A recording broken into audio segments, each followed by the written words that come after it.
month old today, and she is going to be filming the pregnancy comparison video with me today. So without further ado, let's get started. So this video is just going to consist of talking about my overall pregnancy and delivery, labor, whatever you call it. And then I'm also going to talk about other little stuff about the girls within my delivery and a little bit afterwards kind of stuff. So I'm going to start off with the overall pregnancy. So Harley was so much easier than Amy overall, besides the actual morning sickness part. That was the only part that was a lot harder with Harley. Harley gave me morning sickness for like over 5 months, and Amy only had it for like a week, and then I could eat great. But the only problem with eating great and not having morning sickness was I gained a ton of weight with Amy. I gained 68 pounds with Amy. Oh, you got two? And I only gained 17 pounds with Harley. So I have already lost all my pregnancy weight, so it was way easier this time. And with my last, I still wasn't fully back down to my pre-weight when I got pregnant with her. So yeah. Actual delivery overall, Harley was way easier. I only pushed 3 times with Harley, and I pushed for an hour with Amy. With Amy, my epidural wore off before I started pushing, and I felt everything. And I was induced at 4 a.m. and didn't have her till 5 something, and then, well, 5:08. And then with Harley, I was induced at like 9 something, and then they broke my water at 11, and then I had her at 1:08. So she was way faster, way easier. I didn't feel anything with Harley. The epidural was just starting to work, so it was like fully effective. So I didn't feel really anything at all with her. Yeah, and so my stay at the hospital afterwards with Amy, I got to leave 24 hours after. With Harley, we had to stay for 48 hours because she had jaundice pretty high. I think her levels were 14 in the hospital, and you get admitted at 13.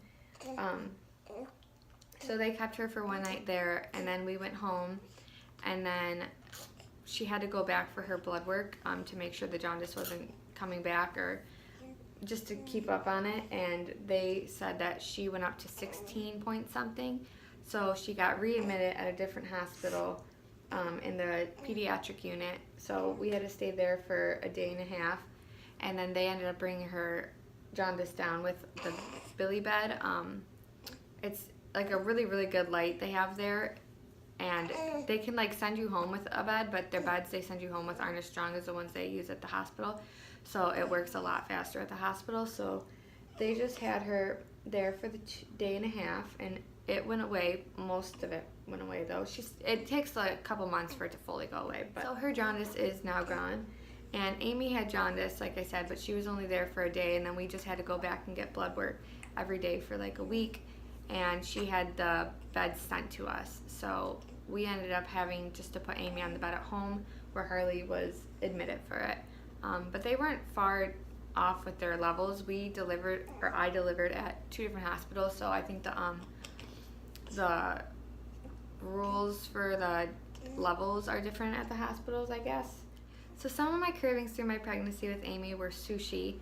And one time I cried over sushi because you're not supposed to eat it while you're pregnant. So I cried because Brandon bought sushi and I really wanted it, so I had a meltdown, and it was kind of ridiculous. But I think that's my only craving with Amy besides chocolate all the time. And with Harley, I just craved chocolate all the time. Like at the beginning of my pregnancy, for the first couple months, like during the summer, my mother-in-law would buy me Dairy Queen every single night, like every night. If I had a craving, she's like, I'll get you whatever you want. So pretty much ice cream and junk food was my craving with Harley, which is funny because, like I said, with Amy, I gained 68 pounds and I only gained 17 pounds with Harley, but I ate way worse of food with Harley, but I guess I didn't eat as much, so that would make sense. But yeah, those are my pregnancy cravings.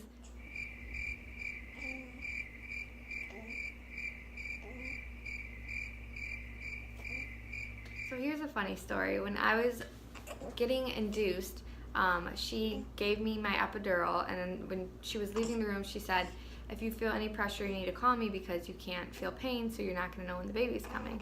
So I told her, I'm like, I already do feel a lot of pressure in my back. And she's like, oh no, you're fine. That's just normal.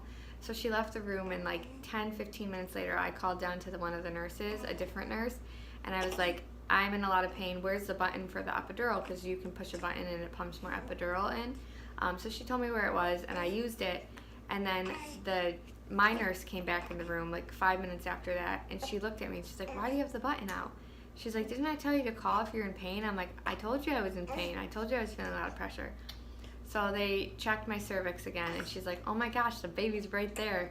So they didn't realize that I was being serious when I said I was in pain before they left the room. So I could have had the baby without any doctors being in there, apparently. That's how close she was to coming. But yeah, so that's all I have to say about my labor and delivery. I thought this would be a lot longer of a video, but it's not. So I hope you guys enjoyed, and I'll see you guys tomorrow. Harley said she wants to tell you guys to like and subscribe and comment any positive feedback you guys have. Thank you guys. Thanks for watching. Bye.